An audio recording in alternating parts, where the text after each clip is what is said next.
Bonjour à tous. Aujourd'hui, nous allons faire la leçon Un heureux événement. Donc, il va vous falloir le manuel, page 128-129.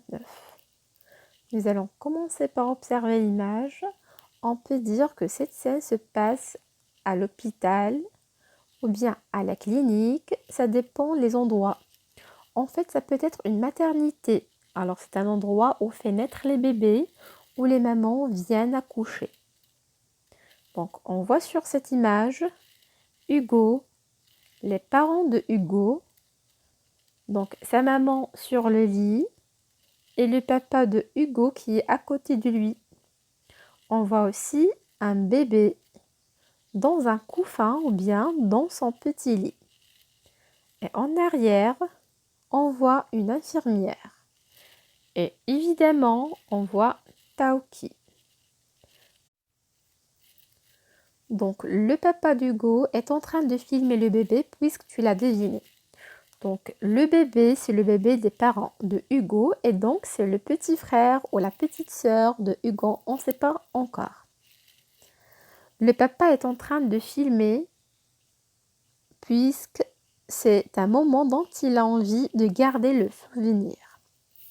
Donc, on voit que Taoki vole au-dessus d'Hugo pour venir voir lui aussi le bébé. Et il tient dans ses mains ou ses pattes une cigogne en peluche. Donc, on passe au texte. C'est parti.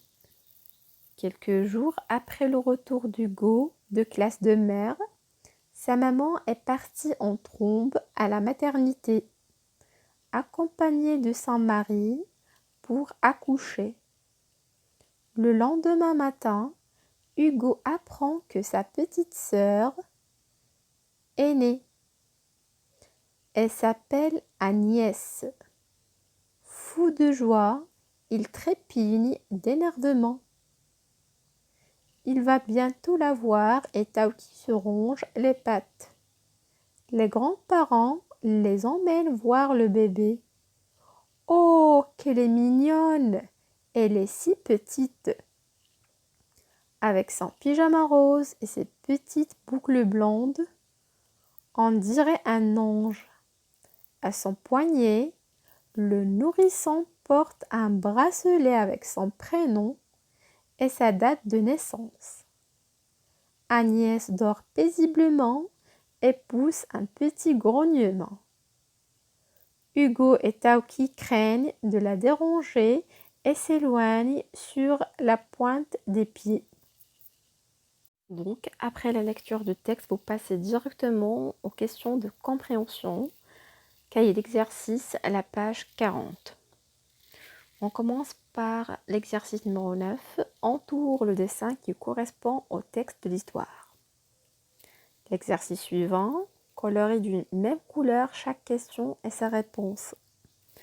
Donc ici, tu vas colorier chaque question et sa réponse avec la même couleur. Par exemple, la première question, comment s'appelle la sœur de Hugo? Donc, je dois colorier cette question en rouge.